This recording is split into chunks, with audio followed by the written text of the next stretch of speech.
Muy bienvenidos, buenos días. Yo soy Guadalupe San Martín, CEO de Vistage en Argentina y quiero darles la bienvenida al primer Vistage Latam Conversa de este año. La temática va a ser Mindset exponencial y señales débiles, cómo anticiparnos al futuro en un mundo incierto.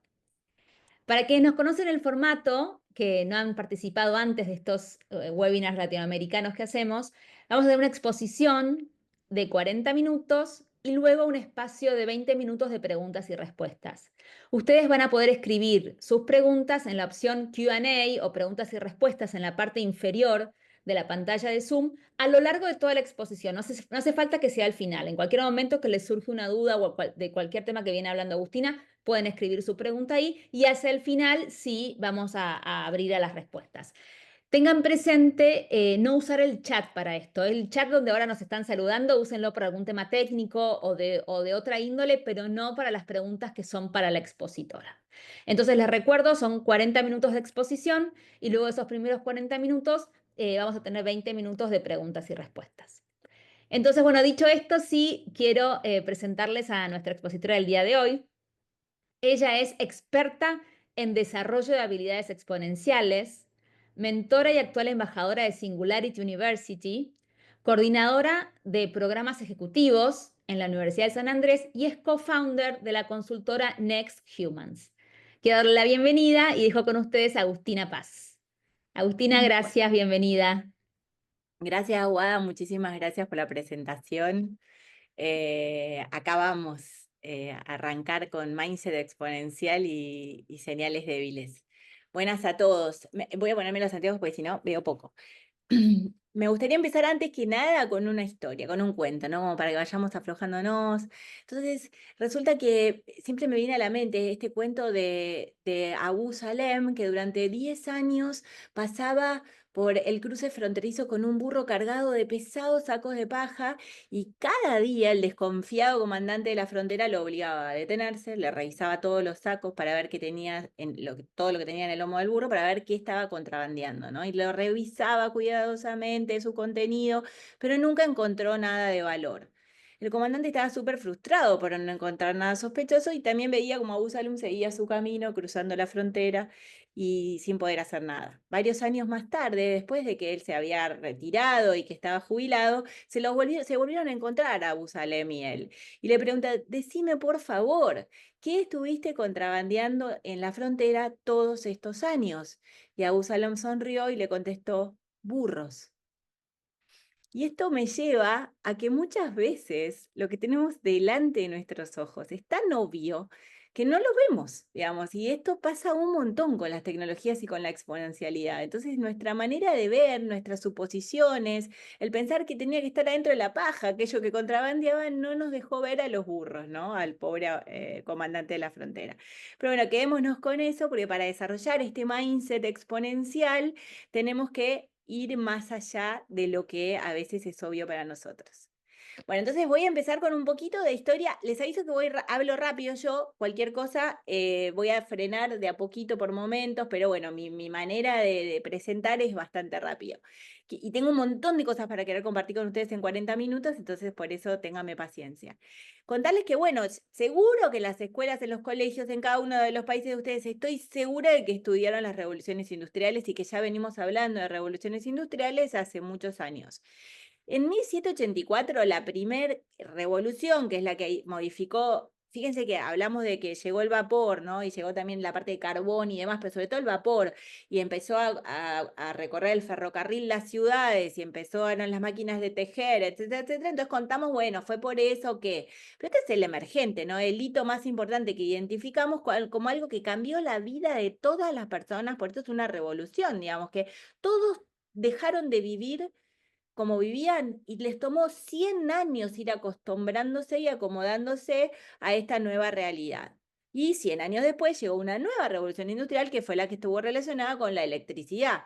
Imagínense que además de la producción en masa, las líneas de ensamblaje y todo lo que pasaba en las fábricas, la gente podía leer en sus casas con la electricidad, dejar de usar velas. O sea que hay de nuevo, es un cambio de modelo, un cambio de paradigma que cambia la vida de las personas, pero las personas se podían ir acostumbrando con 100 años, a pesar de que para muchos obviamente era algo disruptivo y difícil. Y 100 años después llega la 3.0, que estuvo más relacionada con las TICs, como todos ya aprendimos, y seguro lo sabemos, la producción automatizada, la electrónica, ¿no? Entonces, entre 1970 y lo que llamamos ahora la actualidad, vamos a decirle así, se habló de una nueva revolución industrial que era la 4.0, que no era solo la electricidad, empezamos a hablar mucho más, la electrónica, perdón, y las TIC, sino más todo lo que casi no vemos, que está alrededor nuestro, que está en la nube, que es la realidad virtual, la realidad aumentada, impresiones 3D, Big Data, todo lo que sea ambience, que nosotros no lo estamos viendo en este momento, sino que está alrededor nuestro, y ya no pasaron 100 años. Entonces, una de las cosas que vemos que va pasando es que el tiempo se acelera entre una revolución y la otra. Ahora, si yo estoy hablando de que esta presentación la estaba usando hace 5 años, se hablaba que estábamos en la 4.0 y que se venía una nueva, les puedo confirmar que ahora llegó. Hay una quinta revolución industrial y entre lo que decimos actualidad, que digamos los últimos 20 años o los últimos 10 años y ahora, el tiempo se aceleró exponencialmente. Y tenemos delante nuestro la quinta revolución industrial que desde mi punto de vista no hay duda de que es otra y que es diferente a la anterior porque va a haber todo lo que tenga que ver con inteligencia artificial va a acelerar más y a cambiar la manera en que trabajamos y vivíamos más allá de lo que estamos acostumbrados los últimos años. Entonces, por un lado, las características de esta nueva revolución industrial es que es una era hipertecnológica, porque todo va a tener que ver con toda la tecnología, con la automatización y la eficiencia de procesos y demás relacionado con lo tecnológico, pero también es muy importante que tengamos en cuenta que tiene que ser además una revolución que va a ser hiperhumanista, porque tenemos que desarrollarnos en crear habilidades, desarrollar nuestras habilidades exponenciales para estar a la par de esa tecnología. Ponernos a pensar qué tan creativos somos, qué tan empáticos estamos siendo, porque vamos a necesitar desarrollar esas habilidades más allá de lo que se dé en la tecnología y en los avances de la revolución nueva. Así que va a ser una era hipertecnológica, pero también hiperhumanista. Vamos a necesitar que eso pase. Siguiente es que si vamos a, quiero que voy a ir metiéndolos de a poquito en lo que significa mindset exponencial versus mindset lineal. Y una de las cosas súper importantes es que imaginémonos ahora las noticias del mundo. Entonces, cualquiera de ustedes haga el ensayo y trate de meterse en cualquier diario del mundo, no me importa cuál, elijan el que ustedes quieran o cualquier medio o cualquier red, lo que fuera que sea, fíjense, sobre todo en diarios, ¿no? Que es más fácil en este momento. ¿Qué es lo primero que ven? Los titulares. En general, los primeros titulares que vemos son todos un conjunto de malas noticias o noticias de impacto o cosas que nos quedamos como queriendo leer más. Y eso tiene que ver con que no estoy diciendo que no pase, ¿eh? Y sí, por supuesto cada medio va a tener su manera de contar lo que está pasando, pero seguro, seguro, seguro, desde la BBC hasta China, los diarios de China están hablando primero de las malas noticias. ¿Por qué? Porque nos captaron nuestra atención.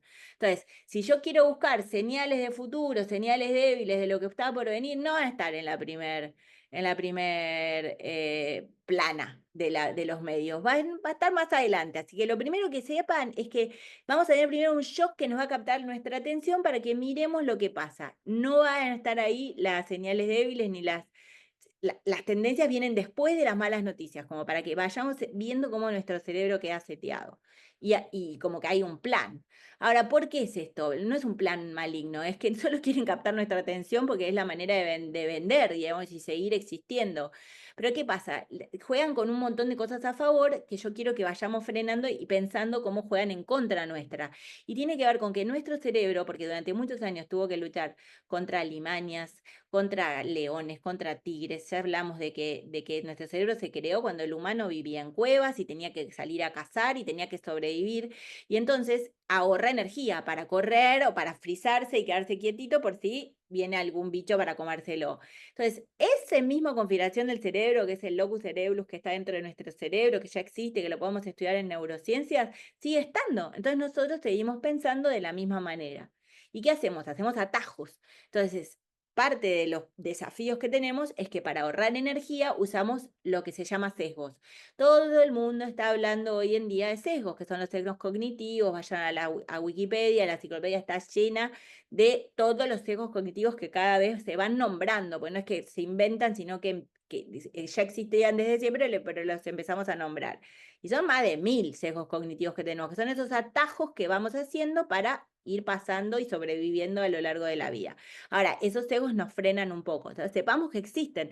Nosotros no vamos a poder combatir por ahora nuestro cerebro y la configuración de nuestro cerebro biológica, pero sepamos que existen. No para dejar de usarlos porque nos van a ayudar muchas veces, sino para entender que a veces tengo un sesgo que va a estar frenando lo que yo creo que es versus lo que podría tener otros puntos de vista. Y la otra cosa, el otro desafío que tenemos para hablar de exponencialidad y mindset exponencial y señales débiles, es que nuestro cerebro también, si hacemos un estudio del cerebro y empezamos a verlo con imágenes, lo que vemos es que en los estudios médicos se ve que se encienden las mismas áreas o similares en el cerebro cuando estamos recordando el pasado que cuando estamos imaginando el futuro. Y eso podría decir, bueno, por un lado está bueno porque me permite anticiparme a lo que se viene, por otro lado yo digo, no, porque yo sé lo que pasó en el pasado, pero en realidad estoy imaginando un futuro que no pasó y se encienden las mismas áreas de mi cerebro de cuando recuerdo. Lo que me hizo sobrevivir de nuevo puede ser que en el futuro necesite registrarlo de una manera diferente. Estos son datos de la realidad, no los podemos modificar, pero sí saber que eso es algo que existe. Bien, lo siguiente es que pensemos, miren esta habitación. Para algunos va a ser el cuarto desordenado de un hijo. En mi caso, de seguro era mi cuarto de cuando yo era adolescente. Tenía un montón de cosas, no sé si tenía todas esas cosas que están en esa habitación, pero es súper interesante que empecemos a mirar todo lo que hay adentro. Si nosotros miramos esa habitación, nos vamos a encontrar con que hay libros, enciclopedias, hay televisión, hay equipos de música, hay computadoras, hay equipos de audio. Hay otras computadoritas más chiquitas, hay impresiones, hay algún pasaje de avión por ahí también sacado. Está lleno de gadgets que lo que le pregunto es, ¿existen o no existen? Estoy bastante segura de que ya todos ustedes saben que siguen existiendo. Muchos de estos los seguimos usando, obviamente, en el mundo real, en nuestras diarias de todos los días, pero muchos de estos, lo que pasó fue que se desmaterializaron. Se desmaterializaron y ahora no ocupan tanto espacio. Sin embargo, seguimos usando todo lo que está en esta habitación, lo seguimos usando. Pero muchas de estas cosas se desmaterializaron. ¿En qué? En lo que hoy llamamos teléfono inteligente. Vamos a decir el iPhone, porque por más que no quiera hablar de publicidad para la empresa de Steve Jobs, el iPhone fue el hito que hizo que de golpe todo aquello que en un momento estaba distribuido en todos esos elementos de la diapositiva anterior, hoy en día están en un solo aparato, en un solo gadget electrónico. Pero el iPhone además fue un desafío para todos los teléfonos de esa época, los teléfonos inteligentes, porque no tenían las mismas cosas. De hecho, hoy en día nosotros usamos los teléfonos para todo menos para hablar por teléfono, en general. O sea, es raro que lo usemos para hablar por teléfono. Incluso cuando nos comunicamos por voz, lo hacemos a través de WhatsApp, generalmente. Por lo tanto, seguimos diciéndole teléfono a un aparato que lo que hace es tener adentro suyo toda la tecnología que seguimos usando, desde los ficheros, desde las cámaras de fotos, filmadoras, televisión, lo que sea que se les ocurra, les agenda, lo vamos a tener ahí. Incluso los pasajes de avión, ya los sacamos y los administramos a través de nuestro aparato que le seguimos diciendo teléfono. Pero es un gadget tecnológico. Y esto tiene mucho que ver con lo que es en Singularity University. A nosotros nos enseñan, cuando yo fui mentora allá y cuando fui alumna también, obviamente nos hablaban de estas 6Ds de Peter Diamandis, que es uno de los fundadores de Singularity, que hablaba de que cuando algo se va a volver exponencial, seguro que pasa por 6Ds.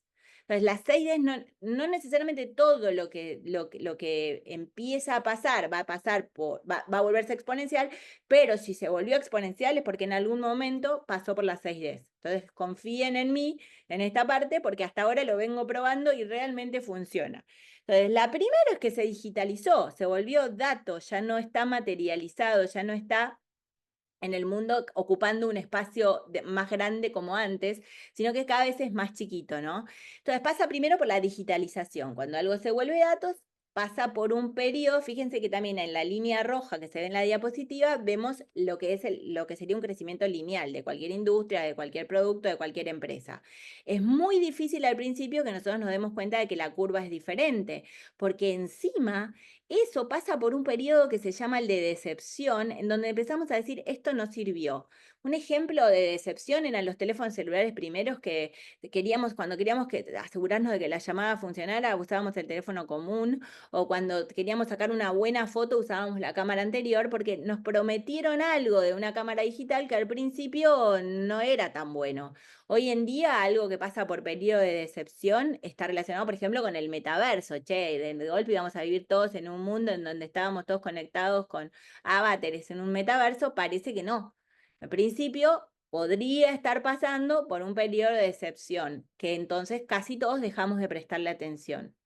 Y el tema es que es súper interesante, es que después llega la disrupción. Después de la decepción hay pocos mirando, siguen conectados con esa idea y van avanzando sobre eso. Entonces, después de la decepción viene la disrupción, que es el momento de no lo vi venir, después porque se desmaterializó, se democratiza, la posibilidad de democratizar es que llega a todos lados y se desmonetiza.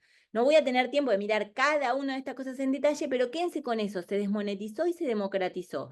Los humanos después decidimos si queremos que llegue a todos, pero la posibilidad de que se democratice está seguro en algo que es exponencial. Y se desmonetiza porque cada vez vale menos. Entonces vamos a tener algunos ejemplos. Y un ejemplo de exponencialidad para que veamos cómo ese cerebro primitivo del que les hablaba antes le cuesta tanto pensar exponencial, lo podemos tener en una metáfora como o un cuento. Imagínense que están en un estadio grande de fútbol que de golpe se lo sella todo, ¿no? Entonces vos estás mirándolo desde uno de los lugares más altos del estadio y cae una gota. Entonces lo que sabemos de esa gota es que cada vez que pase un minuto va a caer otra gota, se va a duplicar en realidad, esa gota se va a duplicar, entonces imagínense que a las 12 p.m. empieza a caer la primera gota, no la vemos desde donde estamos en el estadio, es totalmente imperceptible, y a las 12:01 cae dos gotas, ahora se está duplicando, entonces a las 12:02 son cuatro gotas las que están en ese estadio gigante. Y a las 12:03, 8 gotas. Y entonces vamos 2, 4, 8 y así sucesivamente. ¿Qué pasa? A simple vista no parece ser muy importante lo que está pasando. A las 12:45 más o menos el agua ocupa el 7% del estadio, o sea que hay un charquito ahí en un costado. Pero a las 12:49 el estadio está completamente lleno. Créanme, porque la exponencialidad es así, cuando sigo duplicando sobre sí mismo, en algún momento voy a estar mirando y voy a tener que salir nadando de ahí, porque si no me quedo, me tengo que ir. Digo, se llenó un estadio gigante de fútbol en las 12:49, en menos de una hora. Y eso es la exponencialidad. Y al principio nos cuesta pensar que algo es tan insignificante, es tan imperceptible que no le presto atención, pero los cambios se aceleran rápidamente. Y esa es una de las cosas que tiene la exponencialidad, que a nuestro cerebro lineal le cuesta. Entonces, en general, la mayor parte de la gente, si no somos los Elon Musk de este mundo, nos agarra el factor sorpresa exponencial y no nos imaginábamos que eso estaba pasando. Y esta charla es para que ustedes se vayan practicando y conectándose con estas cosas que parece que todavía no, y de golpe nos agarran por sorpresa y no estábamos esperando que pasara. En general, no estamos esperando que pase. Y esto sigue hablando de lo que se llama el efecto Hemingway, porque Hemingway en su momento, cuando le preguntaron cómo fue su bancarrota, dijo, bueno, fue gradually, fue despacito, pasando algo, despacito, despacito, y then suddenly, de golpe, de repente pasó la exponencialidad. Entonces, en toda curva exponencial pasa lo mismo. Primero es muy despacio, muy despacio, muy despacio, y de golpe pega un salto enorme. Y nosotros tenemos que pensarlo así. Ahora, pensar exponencialmente tiene otros componentes.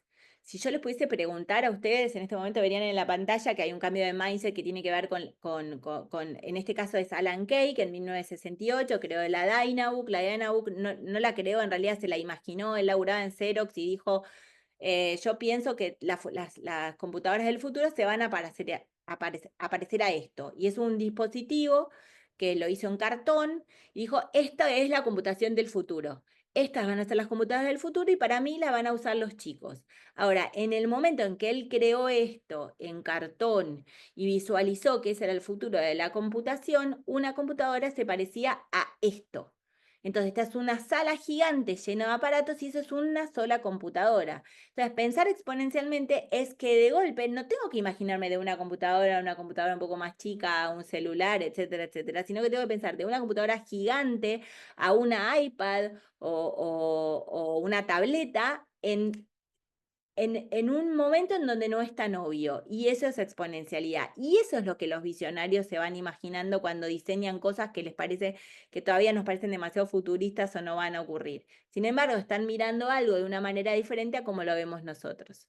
El otro ejemplo que me encanta es hablar en la música, la revolución de la música. Fíjense que en la música, por ejemplo, teníamos al principio el Río PMP 300 en 1998, que era como un equipo de música con auriculares, pero que seguro que varios de nosotros lo usamos, que tenía la diferencia, en vez de poner un cassette o un disco, tenía 32 megas para tener guardadas 10 canciones. 10 canciones. En el 2001 aparece el iPod, que seguro que todos conocimos, ese blanquito, que ya tenía 5 gigas y la posibilidad de cargar 1000 canciones.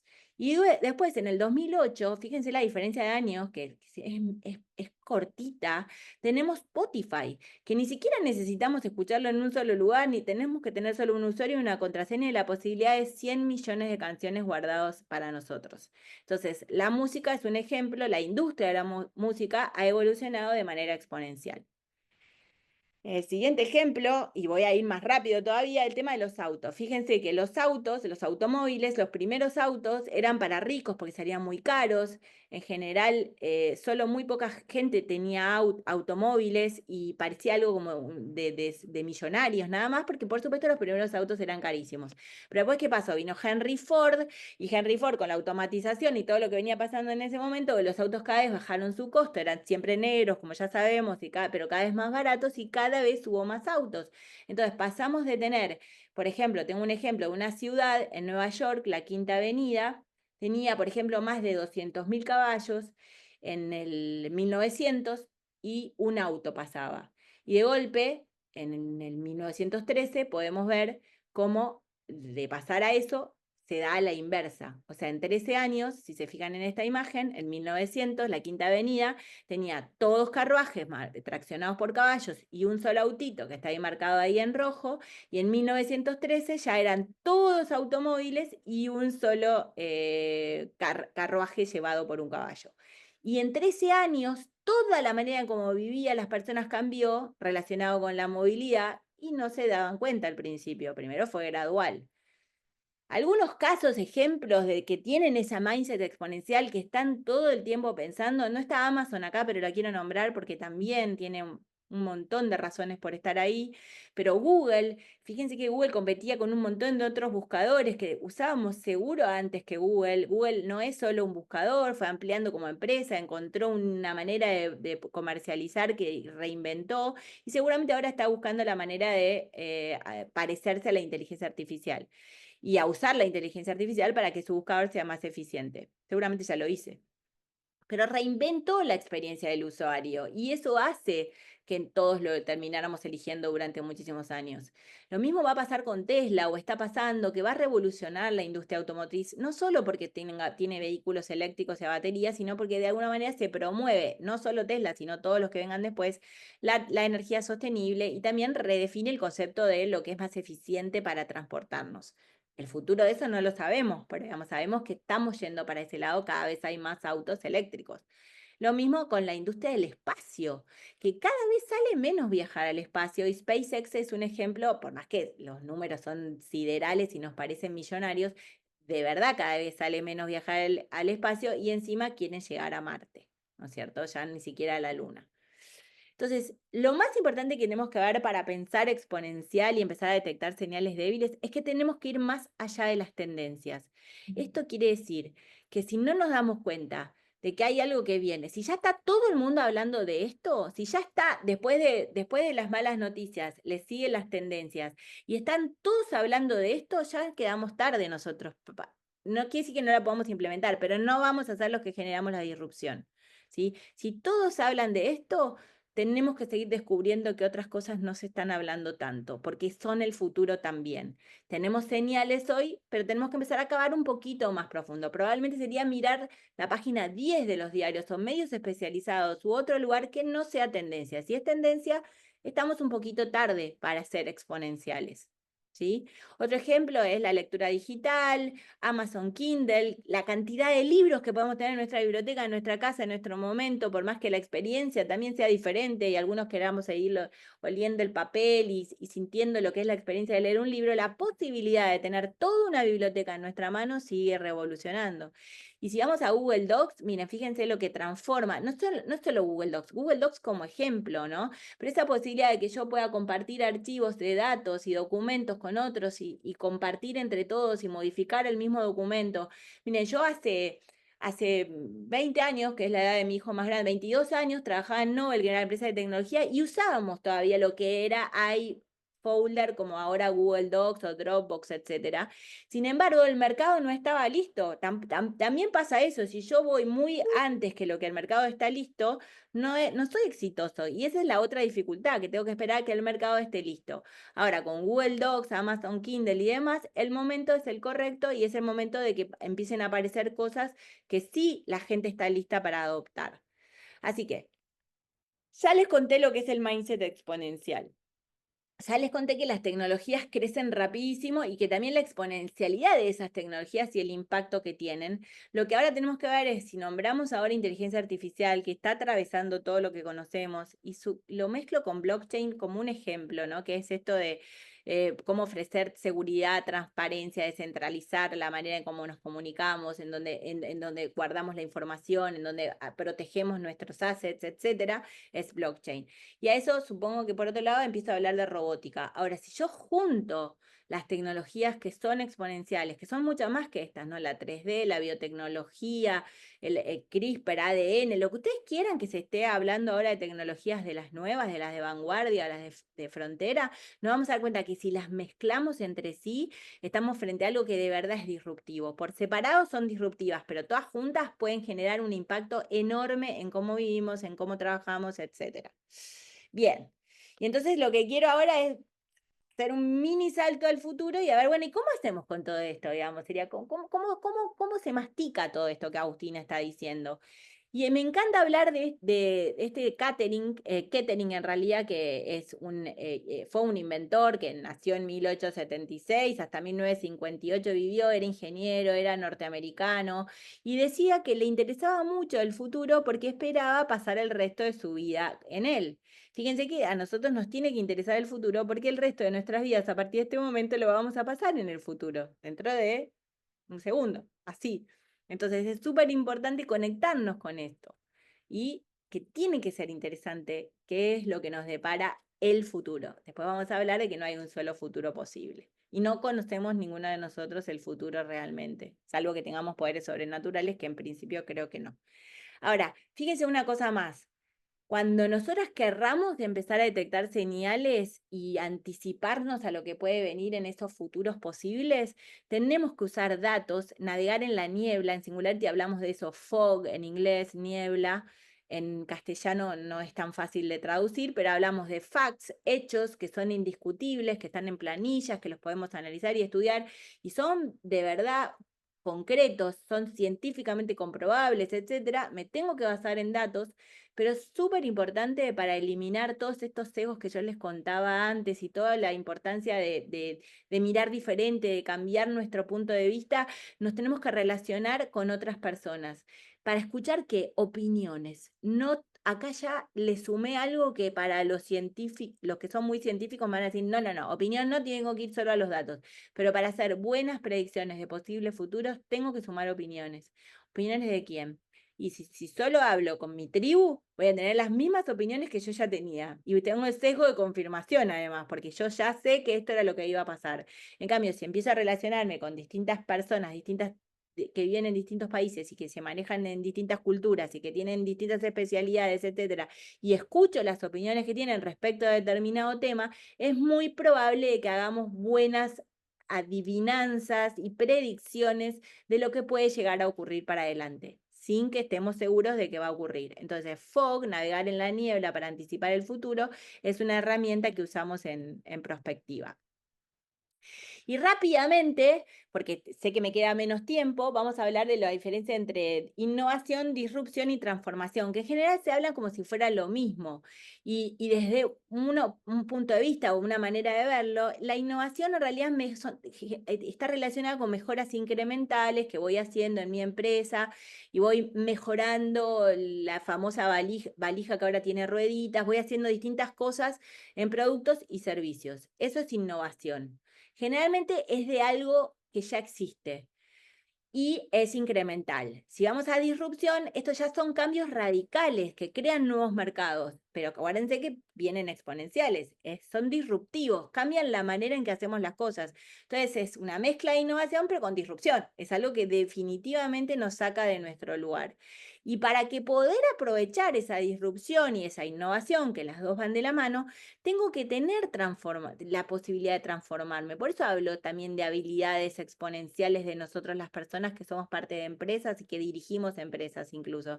Porque si nosotros no cambiamos y la cultura de nuestra organización no permea, no nos volvemos oruga a mariposa, de verdad no vamos a poder ocuparnos de ver que pasen, que la disrupción nos va a agarrar por sorpresa en vez de estar atentos, que la innovación no va a ser parte de nuestro ADN.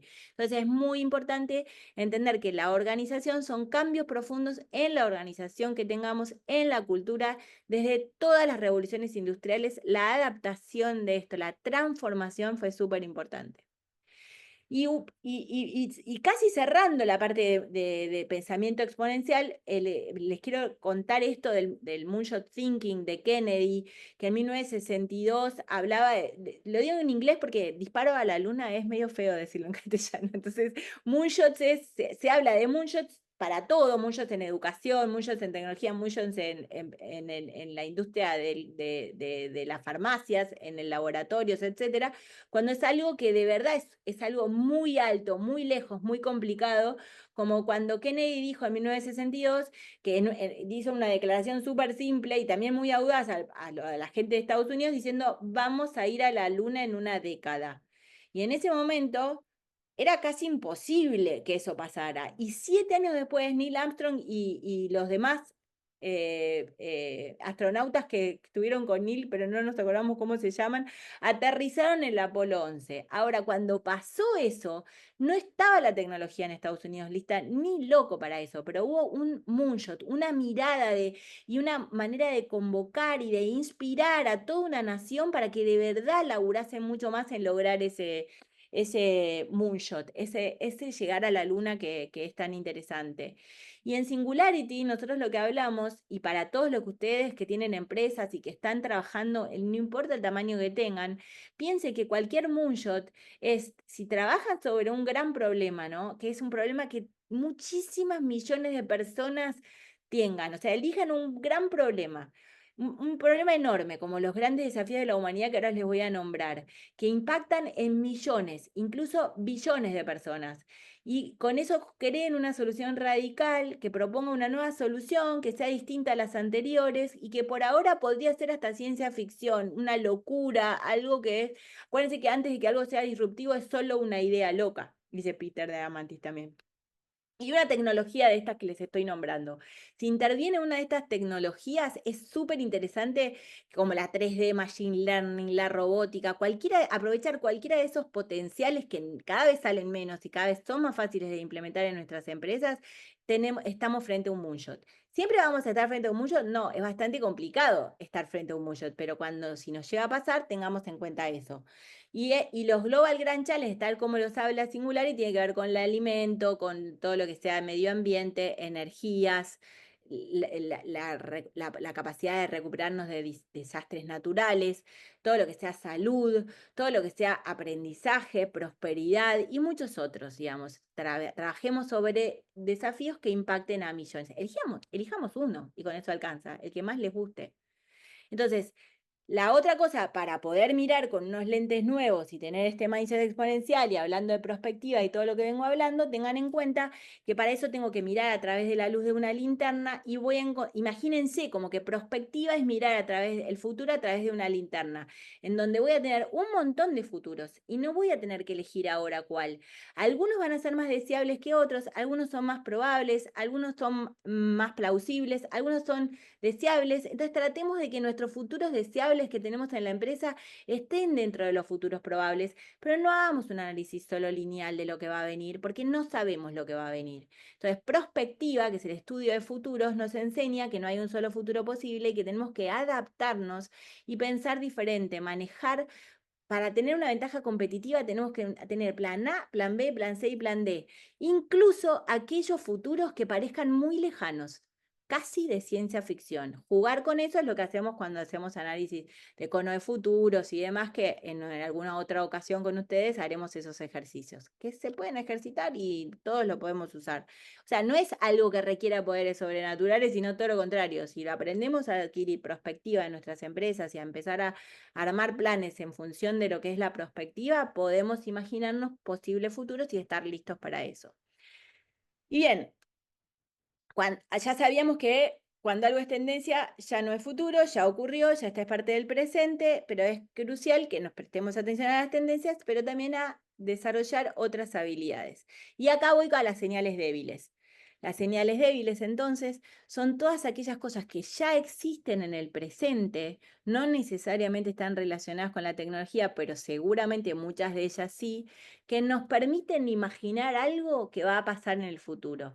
Entonces, para que sea señal débil, acuérdense, no es tendencia, no es mala noticia, no es tendencia, bueno, si es mala noticia, se va a acelerar lo que sea, pero no está en los titulares, no es tendencia porque está todo el mundo hablando de eso, pero ya existe. Son ejemplos reales, concretos del futuro en el presente. Nos dan un poquito de luz del futuro que puede llegar a venir o de los futuros que pueden llegar a venir en los términos que yo estoy hablando. Y tenemos que empezar a prestarle atención. Para eso tenemos que ser detectives, porque no los vamos a encontrar y no va a estar todo el mundo hablando de eso. Acuérdense de esto, pero existen, son ejemplos concretos y reales que hoy por hoy los tenemos en nuestra vida, en nuestros diarios, en nuestras redes y en la búsqueda de opiniones diversas de distintas personas. Un ejemplo súper claro de esto está relacionado con que ya hay robots policías en muchos lugares del mundo. Pero en general, cuando yo nombro esto, la mayoría los agarra por sorpresa. En Nueva York hay robot policía, en Los Ángeles hay robot policía, en Singapur hay robot policía, en Málaga también lo soy, en algunos lugares de Latinoamérica también, como en México, hay robots policía. En Los Ángeles incluso tienen arma. Y siempre esto está manejado por un humano atrás, ¿no? No son robots autónomos, pero son robots que ya están andando y colaborando con los policías humanos para situaciones en donde es muy peligroso que el humano intervenga. Y no es solo en un solo país, sino que está en distintos lugares, como les conté. Y estos son algunos ejemplos nada más. Y hacia allá vamos, probablemente, porque nuestras vidas van a ser protegidas, o las vidas de los policías de carne y hueso, pueden ser protegidas y salvadas con la intervención de estos robots. No necesariamente humanoides, pero que los robots en general tienen que tener distintas capacidades que los humanos, pero van a estar ahí y ya llegaron. Son ejemplos reales y concretos de algo que está pasando en el presente y que seguramente en muchas ciudades del mundo, incluso en Santiago del Estero hay un robot policía, como provincia de Argentina, tienen un robot policía. No me voy a meter con temas de si está bien que esté el robot en Santiago del Estero o no, pero existe. Y esto ya está pasando y es una señal débil de futuro posible, muy probable que llegue, sin que yo les pueda garantizar que esto es así, porque puede ser que de golpe, como en Nueva York, el robot del subte dejó de funcionar por ahora, porque no podía subir bien las escaleras, era medio lío, pero sí siguen habiendo robot policía en Nueva York, solo el de subte, ¿no? Empiecen a prestar atención a esas señales. Y este es un videíto rápido que no voy a pasar todo porque, primero, porque no tengo tiempo, pero que Imaginemos un futuro donde la inteligencia artificial elimine la necesidad de teóricamente soy aprender yo. nuevos idiomas. Sin embargo, aprender idiomas me ha servido a lo largo de mi vida en muchas situaciones.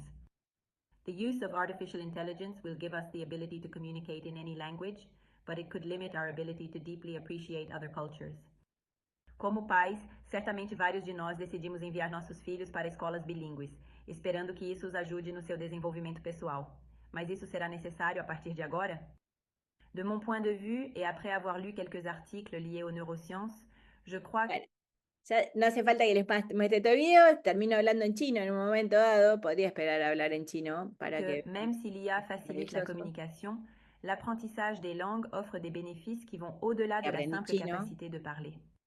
这可以促进批判性思维、同理心以及对全球文化的更丰富的理解等。 Bien, ahora que les mostré que puedo hablar en chino, obviamente ya se dieron cuenta de que esta no soy yo, es un video que se grabó, estamos usando tecnología como para que me vaya cambiando con algo, con un script que está escrito desde antes, esto no es simultáneo, por ahora va a ser, pero en este video en particular, este es el living de mi casa, eso fue un video que yo grabé hablando de cualquier cosa y después vamos metiendo información de la que queremos difundir. En este ejemplo era si vamos a dejar que nuestros hijos dejen de aprender idiomas porque es muy fácil para ahora traducir. Y si eso no implicaría que dejemos de desarrollar capacidades que necesitamos desarrollar, los chicos necesitan desarrollar o se pueden usar de otra manera para que su cerebro haga sinapsis. ¿Sí? Quédense con eso. Otra señal débil es este videíto que no tengo tiempo para pasarlo, pero es el mono de Elon Musk. Este es un macaco de 9 años que se llamaba Paige, y Paige es en Neuralink, es el que empezaron, el primer chip que le implantaron de cerebro en su cerebro, un chip con una interacción muy sencilla, y empezó a jugar videojuegos. Entonces, si lo paso rápido, lo que vamos a ver es que Paige va aprendiendo cada vez más rápido y se le va en la operación se le desconecta el joystick y todo lo que estaba jugando a un videojuego que es el Pong, y empieza a jugar al Pong con su cerebro.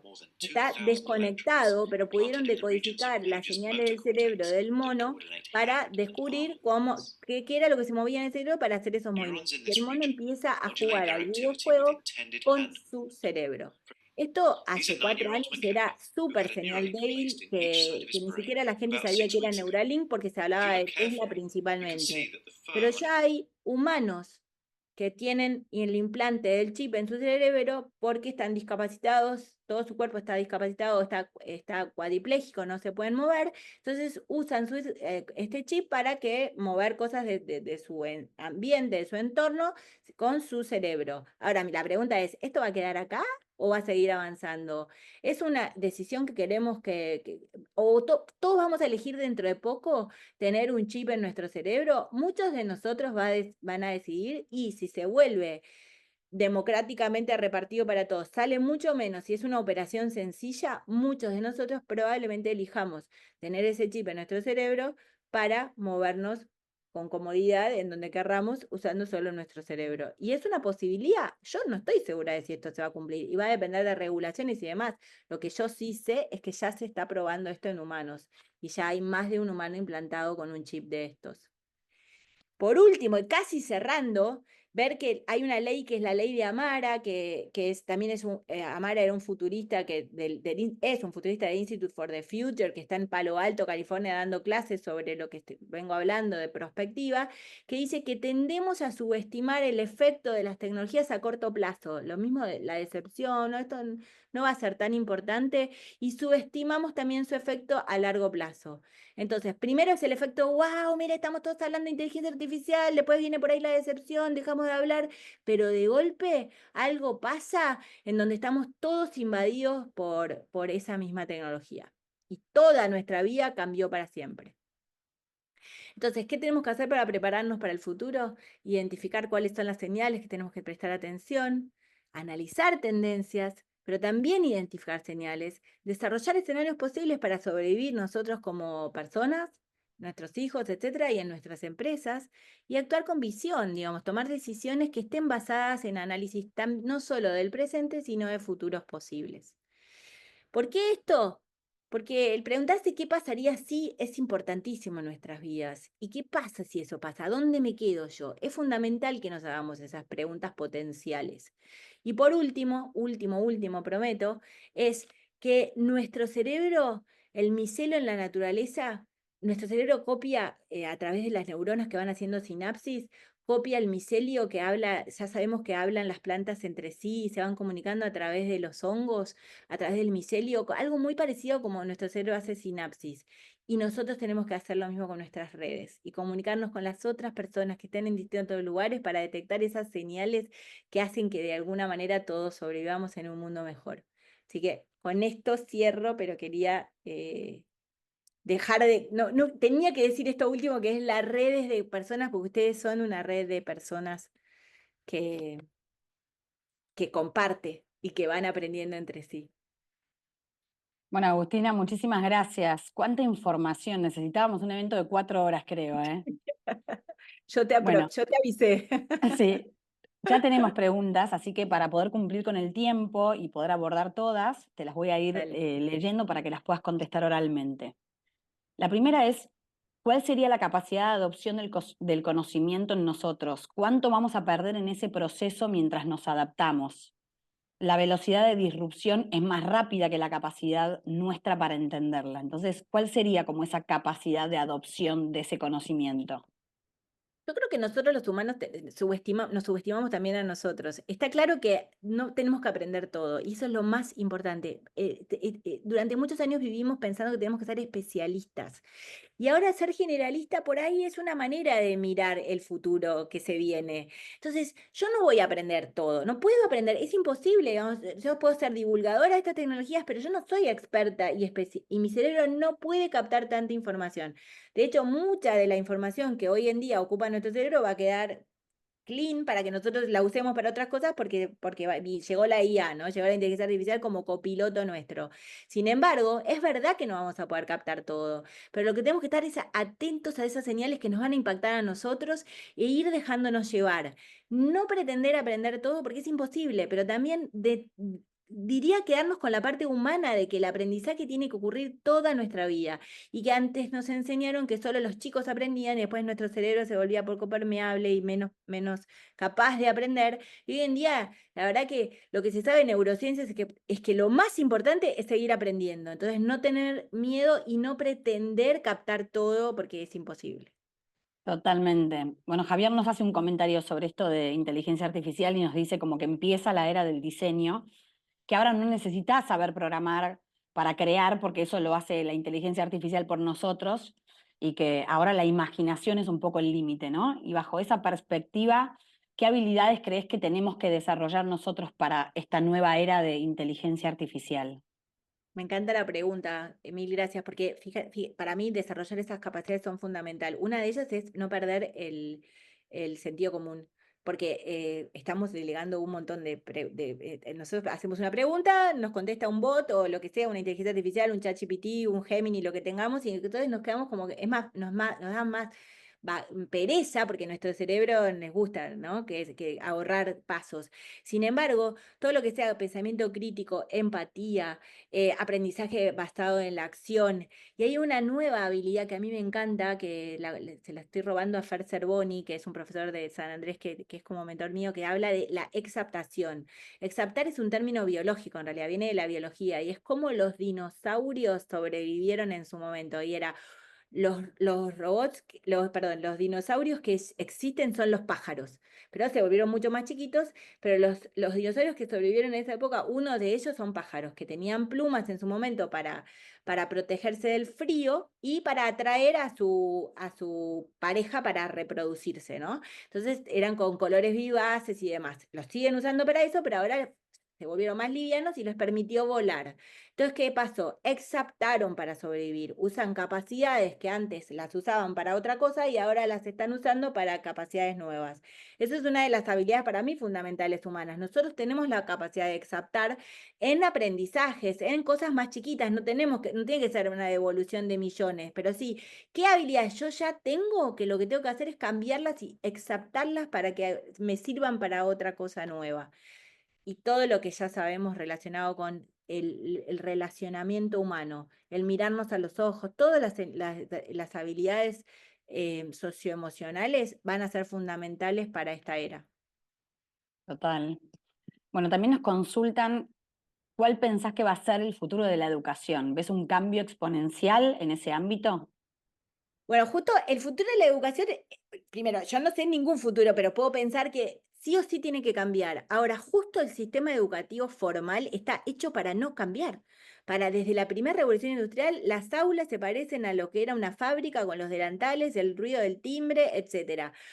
Claramente tiene que cambiar ahora. Ahora, el formato que yo me imagino es, ojalá, o el que a mí me gustaría, el deseable para mí es un aprendizaje más basado en los intereses de las personas, que cada uno pueda desarrollar habilidades. Es algo que en algún momento nosotros hicimos en nuestra consultora, trabajamos un montón en eso de tratar de que las personas se relacionan con aquellas cosas que les interesan, cuáles son sus pasiones, y que los chicos pudiesen aprender en función de sus intereses y que lo que les capte la atención a lo mismo que a nosotros, desarrollar esas capacidades específicas en ellos para que puedan volverse independientes, para desarrollar ese pensamiento crítico. Lo mismo que ya no sumamos, ni restamos, ni calculamos, en algún momento usábamos, lo hacíamos, yo lo tenía que hacer porque no tenía la calculadora o era muy cara la calculadora, hasta que ahora nuestros chicos tampoco usan los cálculos.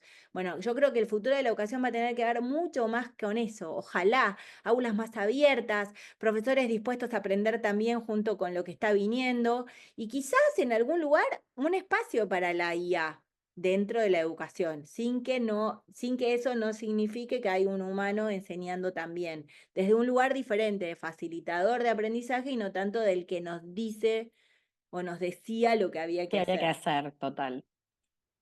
¿Y qué te parece cómo se juega la ética en todo este escenario futuro? Qué buena pregunta también. Es un tema para tenemos otra charla si querés cuando quieras hablar de la ética de lo que se viene. Primero porque la ética va a cambiar.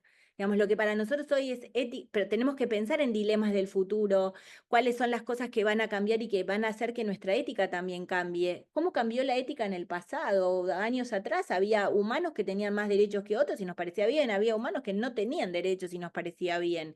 Entonces yo creo que en el futuro ahora, por ejemplo, si pensamos en algo de ADN o modificación de ADN y si voy a querer tener un hijo que le voy a modificar las capacidades, que lo puedo hacer, también puedo curarle enfermedades, lo bueno y lo malo, ¿no? No solo el efecto Terminator de algo, sino lo bueno. Quizás dentro de 20 años, lo que éticamente sea visto como malo es no modificar el ADN de nuestros hijos. No lo sé, pero lo que sí sé es que es un buen momento para que empecemos a preguntarnos cuáles de esas señales que hoy en día vemos como, incluso cuáles de esas tendencias queremos que sean parte de nuestra vida más adelante y qué vamos a hacer nosotros como protagonistas de un futuro, porque generalmente tendemos a tirar eso para que la culpa la tendrá otro. Seguramente sea la política o los superpoderosos del mundo, pero nosotros desde nuestro metro cuadrado deberíamos poder hacernos un poco responsables y la ética va a ser compartida por muchos. Cuando algo se vuelva lo que la mayor parte de la gente piensa se va a transformar también ahí. Y tenemos que decir cuáles aquellas cosas que queremos que se preserven y que se conserven como hoy en día. Sí. Acá Jorge nos hace una pregunta y nos habla un poco de este tema del fracaso, ¿no? Y nos dice que durante este proceso de evolución es natural, obviamente, que se fracase y que su teoría es como un poco que el latino ve el fracaso como una derrota y no como un aprendizaje. Entonces, ¿qué Totalmente. recomendación darías vos para cambiar ese sesgo de querer siempre ganar en el primer o segundo intento? La única manera de que sobrevivamos y que hasta ahora lo venimos haciendo, aunque no nos hayamos dado cuenta, es fracasar. Desde que empezamos a gatear, los chicos se caen. O sea, acuérdense, cualquiera de nosotros fracasamos un montón de veces antes de invocarle. En el mundo de los adultos pasa exactamente lo mismo. En el mundo de las empresas pasa exactamente lo mismo. El problema es que no premiamos el error, sino que en general, salvo las empresas que empiezan a hablar ahora de innovación abierta, de compartir con otros, del aprendizaje para toda la vida, etcétera, esas empresas están más preparadas para exaptar. Ahora, si nosotros no ponemos al fracaso como parte de nuestro aprendizaje muy occidental, tal cual, es un concepto de que nos ponían rojo tachado, ¿no? En la escuela, fíjense, o en la universidad, ¿no? Rojo tachado, una carita triste, versus verde si le embocabas. Y el verdadero aprendizaje se da en el fracaso. Incluso en el mundo de los emprendedores es bien visto por los inversores que haya habido fracasos en la persona que está empezando. ¿Por qué? Porque aprendió. Y la mejor manera de aprender es equivocarse. Lo que pasa es que cultura en la organización, una organización que ya está formada, le cuesta más, nos cuesta más como líderes bancarnos el fracaso como parte del proceso de aprendizaje. Sí. Bueno, acá hay dos preguntas que se relacionan, las voy a unificar porque nos preguntan cómo difundir estos conceptos en la organización y a su vez qué actividades se deberían incorporar en un equipo de dirección para incorporar un poco este mindset. En general, es decir, hay un montón de maneras de permear esto. Lo primero que ustedes tienen que ser es embajadores de esto que escucharon, digamos, porque la verdad es que son conceptos que yo sé que los dije bien rápido y que es un montón de información, pero son conceptos que todos podemos apropiarnos y tener, casi les diría, crear un storytelling que sea importante para una historia que sea interesante para que los demás nos sigan. Porque si nosotros los logramos convencer y emocionar para que lleguen a donde nosotros queremos ir, vamos a poder ir por ahí con más probabilidad. Y la otra cosa súper importante es fallar rápido y barato. Es decir, permitirnos hacer ensayos en donde practiquemos cosas que no estamos acostumbrados. Yo hablo de organizaciones ambidiestras, exploración, que muy poquita gente se esté dedicando a explorar cosas que nuestra empresa no hace, mientras que la mayor parte se dedica a actividades de explotación, mientras mi mano izquierda, yo soy diestra, sé escribir muy bien en mano derecha, mano izquierda me va a costar más. No importa, seguir practicando, seguir probando, aprender rápido de esas cosas es un modo de encarar la organización en donde no es solo en busca de eficiencia, sino de ir abriendo puertas y ventanas de todos y que ellos también entiendan que hay una posibilidad de explorar que es diferente a la que me da de comer hoy. Y nosotros como líderes. Sí. Bueno, Javier también nos comenta y nos hace una pregunta y nos dice que sobre ir más allá de las tendencias, que cree que la agilidad que estuvimos tratando de adaptarnos a estos, cree que con la agilidad, perdón, estuvimos tratando de adaptarnos a estos cambios. Eso ya ahora no es suficiente y hay que provocar esos cambios para innovar y nos toca experimentar mucho. Entonces, de Experimentación, acuerdo a tu experiencia, ¿no?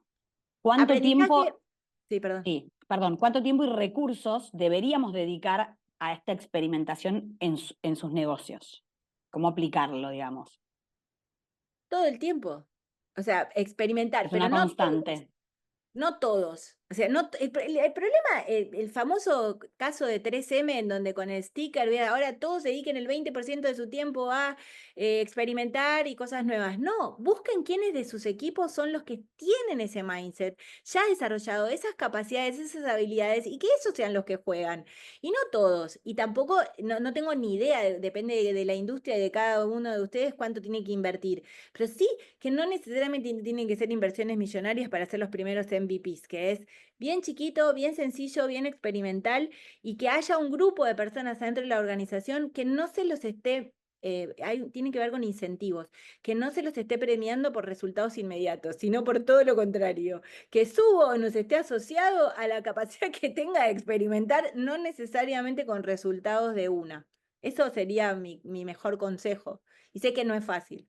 Obvio, totalmente.